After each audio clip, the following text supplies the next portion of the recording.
Hello there and welcome to the 5.9 update presentation for the EasyAs accounting software. In this presentation I just want to discuss a couple of changes to the software. The first one is to do with the products list. If we jump into the products list, here we have a number of entries. I could have a business which has 200 or 300 entries for your invoices and quotes. In a previous update we added a mechanism by which you can add categories, and you might have 50 or 60 items which you want to appoint against a certain category. That makes the job simple, but it doesn't make it that easy when you go to set this up. What we've discovered is it can be a little bit confusing, because if you have several hundred items in the list and you want to appoint different items against different categories, you tend to forget which category you're using, you tend to forget where things should be. It gets a little bit of a mess when you go to create and set up your categories, and as your categories grow you might want to redefine them into even smaller subcategories to make your life a bit easier. Now when you first open this screen, I'm just going to change something. By default, when you first enter the products or services screen, there is no categories list available. You have your simple items and your price list, but you can actually click setup and tell it that you want to set up categories, which means then that you've got the option to use categories if you wish. I'm going to show you how that works. If I click on create a category, I can create a category name. Here I'm just going to call it test. I'm going to close that off. So now I've got 4 categories. If I click this select box, I have my 4 lists. I can now point box of nails against a category. So I'm going to do that. I'm going to point it against the second category. Carpet, I'm going to put that against category 1. Cement, I'm going to put that against category 1. Door, I'm going to place that against second category. Off-site labour, I'm going to put that against the test category. On-site labour, I'm going to put that against the test category. Trades against last category. That was simple enough. So what does that mean? It means when we open this screen, like I said, you could have several hundred items. When you first exit this screen and you first open it, I want to see all my items in the test category only. I click test and it delivers back to the screen just those items, so it makes things a little bit simpler for you to look for. That was simple enough, but the problem is, again, is as you start adding new entries, if I click all, everything comes back to the screen. So let's say I'm going to add a new entry, and I'm just going to call this, let's call it window. For this purpose I'm a carpenter, right? As you can see there's a box of nails and cement, so I made out I was a carpenter. I'm going to click window and go, oh, hang on, which category should I be against? See, now this is the problem. I have no idea which category I should place it against. I click this list here and I'm thinking, oh, what category did I put the other ones in? Particularly in the beginning when you're setting up a sort of a list, you change things a bit until you work out what you want. And here's the problem.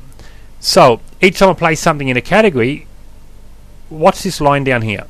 If I click on box of nails, I get to see it belongs in category 2, second category. It's called carpets in category 1, cements in category 1, door. But that's a problem. It's okay when the item's already set up, but when you're setting it up, it's very difficult to know what you're doing. Even in my own business, I discovered that was a little bit lethargic. What EasyAs have done now is this. They've added what they call an audit screen. On this screen here, when you click this screen, you can't do anything else on this screen except set up your categories and add entries. Okay? From this particular screen, when you press select from an invoice, you also have another box come up which allows you to select that item to place into the invoice itself. Okay, I'm going to click the audit screen again and we're going to have a look, and now we can actually see all of our categories. It makes it a lot simpler when we're setting up. So now I can go to my window and go, yeah, actually, yep, I want window to be in the second category because I want it to be in that category, and bang, it's in the second category. We can look at this here and we go, actually, no, I don't know why I've got category 1 exists. I want everything to be in the second category. And see how easy it is? You actually get to see everything on your screen. You actually can audit all your categories. You can get it all nice and right. And once everything's perfect, you can then continue using your software as it should be, and all those items are against that category. And if you select a category, as we know, which hasn't got anything in it, it's going to be empty anyway. That's why the audit method was introduced, just to make things easy. Another thing I want to point out, again, with these headings, if I click on item, If I click on category, it puts things in alphabetical order. Click on item, it puts things in alphabetical order. Price.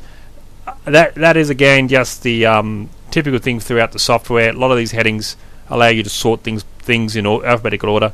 That's all I need to show you to do with the auditing. Okay, right now the next thing I want to discuss is a simple update that was made to the income and expenses.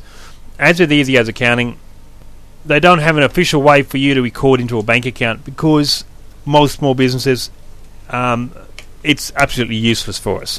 It's been absolutely useless for me. I've never had a business that I've ever needed to do that in, ever. If I want a specific item against a bank account, I might add a payment method and call it the actual bank account where I've put it against. If I've put a transaction in the bank, each month I will receive my bank statement.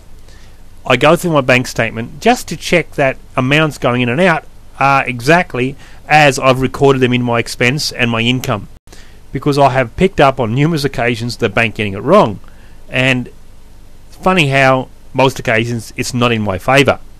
So I like to record and check that any transactions I put in the bank I've recorded and everything gels, and then all I do is get my highlighter, I go down my list, my statement, I highlight, yep, check that, tick tack, and I chuck my statement in my little box. I never see it again unless I get audited by the tax department, then I bring it out. What I normally do, or what I used to do, was put an asterisk. I do the same thing that one of our other business partners does. I put an asterisk next to the line. So if that was in the bank, I put an asterisk there in the additional comments. Okay, all that asterisk tells me is I audited that entry against the bank statement. That was my way of, up until now, of a simple easy process. However, whilst that was easy enough, it also can be a little bit of a hassle if this particular line already has a comment written in there and it's full and I can't write anything else in there.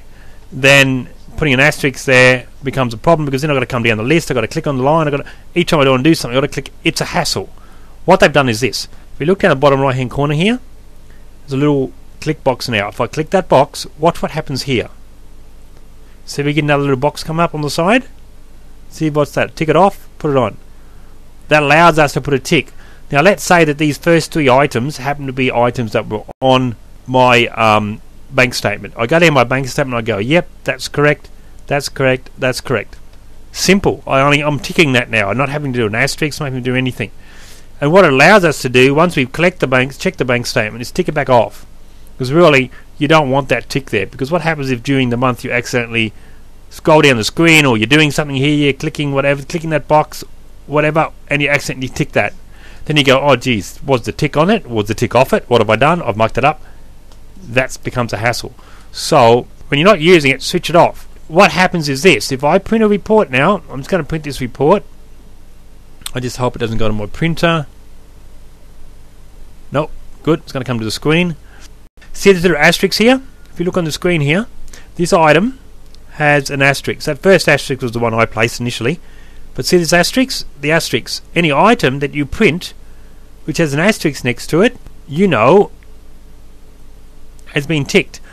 So if I tick all of these now, just to prove to you that that's what's happening, I'm going to take the asterisk off the first one actually, because the other asterisk was annoying. So these three items here, I'm going to just close this off again. I don't want to see it. I'm going to print that report. So we know when we're going down our list of any entry that has an asterisk next to it on our printed report, we can tell straight away we actually did audit that entry and we know that was correct. That's it. Actual update I wanted to show you about. I know that it's made my life easier. It's made a couple of the other people who have been using it have commented on how easy it is now to audit their bank statements. And as I said, that facility is also available in the income. Whether you use it or not is up to you. As a lot of things within the EasyAs accounting software, you can use it, you can not use it. It's your choice. I think that's all I need to talk about.